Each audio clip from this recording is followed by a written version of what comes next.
Praise the lord. దేవుని పరిశుద్ధ నామానికి మహిమ, ఘనత, ప్రభావములు కలుగును గాక. ప్రియులారా, మరొకసారి మీ ముందుకు రావడానికి దేవుడు నాకు ఇచ్చిన మంచి అవకాశాన్ని బట్టి దేవుని నామాన్ని ఎంతగానో మహిమపరుస్తున్నాను. కొద్ది సమయం దేవుని యొక్క వాక్యాన్ని ధ్యానం చేద్దాం. రోమేయులకు రాసినటువంటి పత్రిక 13వ అధ్యాయము 1వ వచనం 2వ భాగాన్ని నేను చదువుతున్నాను. మీరందరూ ఆలకించాలని ప్రభు పేరట మీకు మనవి చేస్తున్నాను.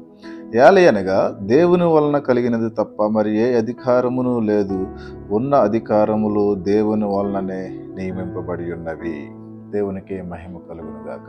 ప్రియులారా, రాయబడినటువంటి వాక్య భాగాన్ని కనుక మనం ఆలోచన చేసినట్లయితే అపోస్తులైన పౌలు సంఘానికి రాస్తూ ఏమంటున్నాడో తెలుసా? ఈ భూమి మీద ఉన్నటువంటి అధికారమే కానీ, లేకపోతే నాయకత్వమే కానీ, ప్రభుత్వమే కానీ, ఏదైనా కానీ అది దేవుని వలన మనుషులకు అనుగ్రహించబడింది కానీ తన యొక్క సొంత ప్రయాస వలన కాదు అని చెప్పేసి వాక్యంలో పరిశుద్ధాత్మ దేవుడు పౌలు చేత రాయించాడు. ఉన్న అధికారములు దేవుని వలననే నియమింపబడినే. సో అధికారం అనేది ఎవరి ద్వారా నియమింపబడింది?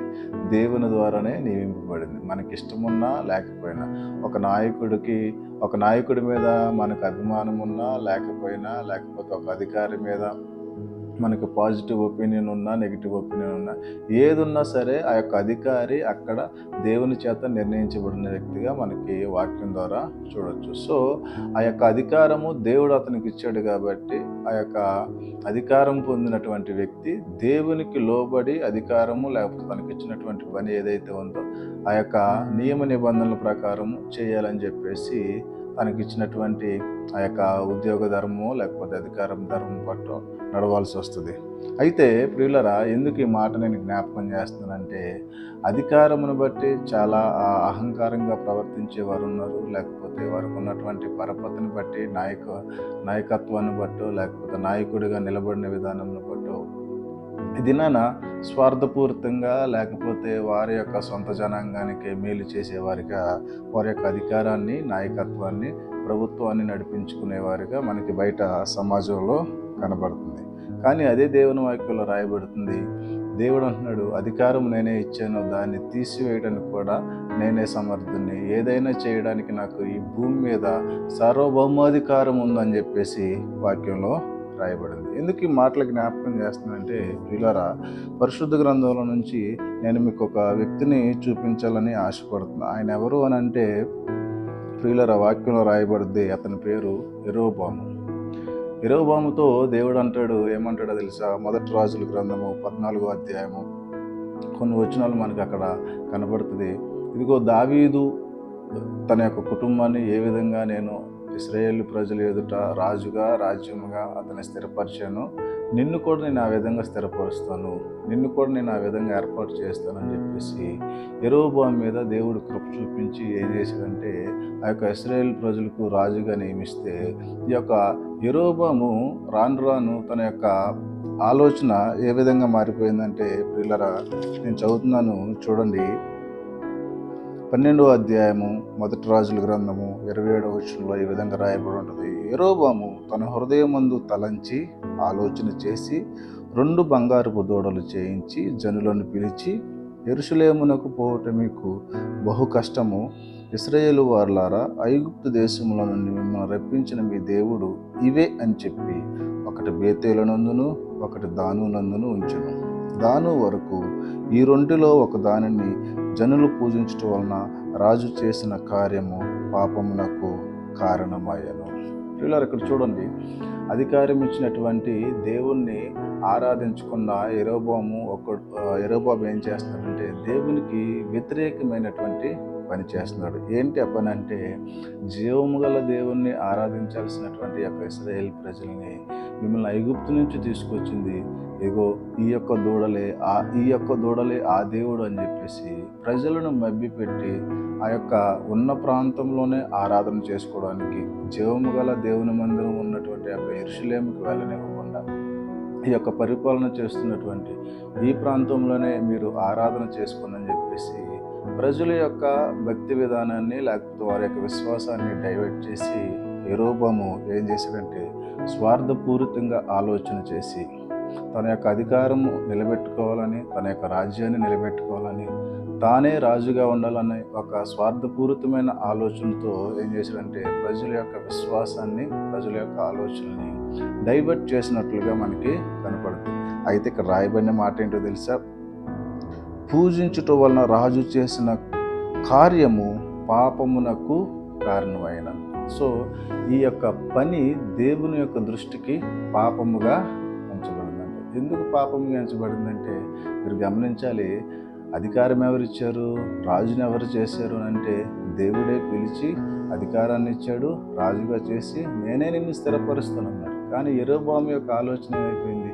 ఇచ్చిన దేవుణ్ణి, ఇచ్చినటువంటి ఆ యొక్క అధికారాన్ని అతను సరిగా పట్టించుకోకుండా ఒక స్వార్థపూరితమైనటువంటి ఒక ఏమంటారు దాన్ని, నేనే ఉండాలి, నేనే చేయాలి అన్న ఆలోచనతో ఈ ప్రజలు వేరే ఒక వైపు చూడకూడదన్న ఉద్దేశంతో ఇక్కడ ఒక దేవునికి వ్యతిరేకమైనటువంటి పని చేసినట్లుగా మనకి కనపడుతుంది.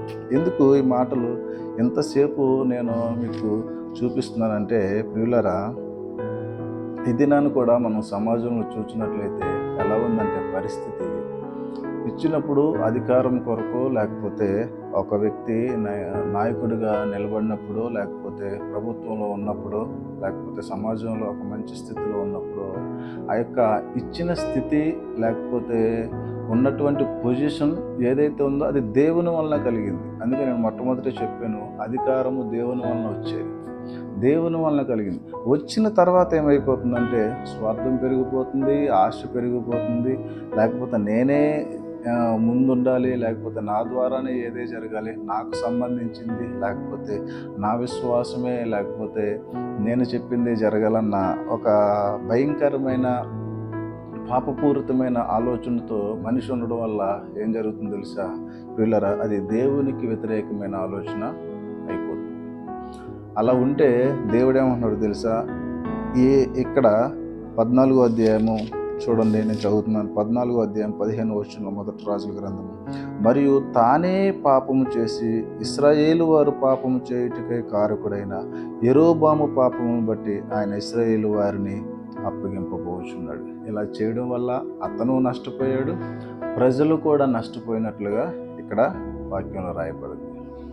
ఈ యొక్క వృత్తాంతం మొత్తం నేను ఎందుకు ఇంత వివరంగా మీకు చెప్పాలని ఆశపడుతుందంటే, మీరు చూడండి, అది మనం సమాజంలో లేకపోతే బయట వ్యక్తులను చూసినట్లయితే కొంతమంది వారి యొక్క విశ్వాసంలో కొనసాగే వాళ్ళు ఉంటారు, లేకపోతే వేరొక విశ్వాసంలో కొనసాగే వాళ్ళు ఉంటారు.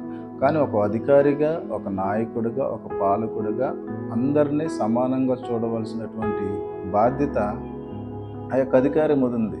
ఆ యొక్క అధికారి యొక్క ఆలోచన ఆ విధంగా ఉండాలి. ఎందుకంటే దేవుడు అందరినీ సమానంగా చూడమని చెప్పేసి వారికి అది ఇచ్చి ఉన్నాడు.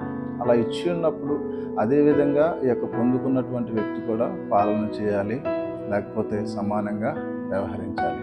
కానీ ఈ దినాన అది జరగట్లేదు. ఎందుకు జరగట్లేదంటే మా విశ్వాసమే ముందుండాలి, లేకపోతే మా యొక్క ఆచారాలే ముందుండాలి, మా యొక్క మతమే ముందుండాలన్న ఒక బ్యాడ్ ఆలోచనతో, ఒక చెడ్డ ఆలోచనతో స్వార్థపూరితంగా పరిపాలన చేస్తున్నారు. మొన్న మధ్య చూస్తున్నట్లయితే ప్రియులరా, ఒక రాష్ట్రంలో వారి యొక్క విశ్వాసాన్ని, వారికి సంబంధించిన దేవాలయాలు నిర్మించుకోవడానికి సుమారు 100 కోట్లు ప్రభుత్వం వారికి కేటాయించినట్లుగా కనపడుతుంది. కానీ అదే నాయకుడు మరి ఇతర విశ్వాసాలను కూడా ప్రోత్సహిస్తున్నాడా, లేకపోతే ఇతర విశ్వాసాలను కూడా గౌరవించి వాళ్ళకు కూడా ఆ విధమైనటువంటి న్యాయం చేస్తున్నాడంటే న్యాయం చేయట్లేదు. ఎందుకు చేయట్లేదంటే స్వార్థం. ఎందుకు చేయట్లేదంటే మాదే ముందుండాలి అని చెప్పేసి వారు ఒక చెడ్డ ఆలోచనతోనే ముందుకెళ్తున్నారు. ఇదంతా చూస్తున్నటువంటి దేవుడు ఏమాత్రం ఊరుకోడు. వారికి కొంత సమయం ఇస్తాడు. యెరోబోముకి ఇచ్చినట్టుగా కొంత సమయం ఇస్తాడు.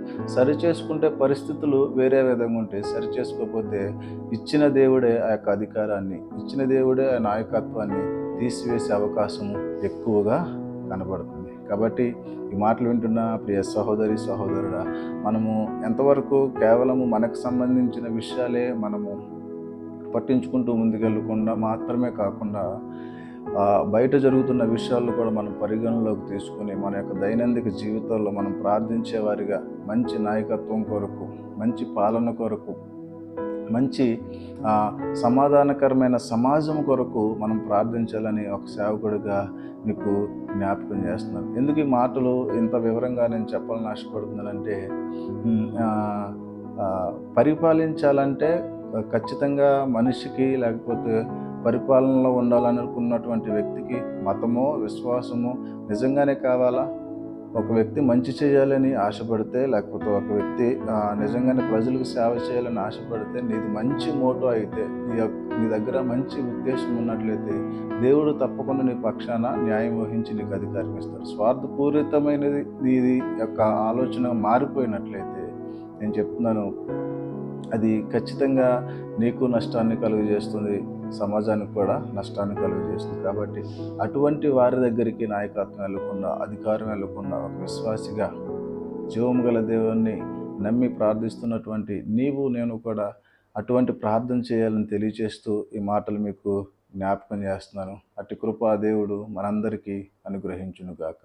చిన్న ప్రార్థన చేస్తాను, కళ్ళు మూసుకోండి. పరిశుద్ధుడు అయిన తండ్రి, నీకు స్తోత్రాలు ప్రభా. నాయన, మీరు ఇచ్చిన ఆలోచనలు నాయన మీ ప్రజలతో పంచుకొని ప్రభా, ఈ యొక్క విషయమే నాయన ప్రార్థించాలని ఆశపడుతుండగా ప్రభా, ప్రార్థన ఆత్మను నాయన మాకు మీరు దయచేయండి. మంచి నాయన పరిపాలన చేసే నాయకులను, అధికారులను, అందరినీ సమానంగా చూసే నాయకులను, అధికారులను ప్రభా మీరు మా కొరకు సిద్ధపరచండి. ఎవరైనా ఇప్పటికైనా స్వార్థముగా, అన్యాయముగా, అక్రమంగా పరిపాలన చేస్తున్నట్లయితే తండ్రి, వారిని క్షమించి వారి యొక్క మనస్సులను మార్చి నాయన సమాజానికి ఉపయోగపడే విధంగా నాయన తండ్రి వారి యొక్క వైఖరి ఉండడానికి కృప చూపించమని, మీరే మహిమ పొందుకోమని యేసు నామములో ప్రార్థించి పొందుకొని ఉన్నాము తండ్రి. ఆమేన్.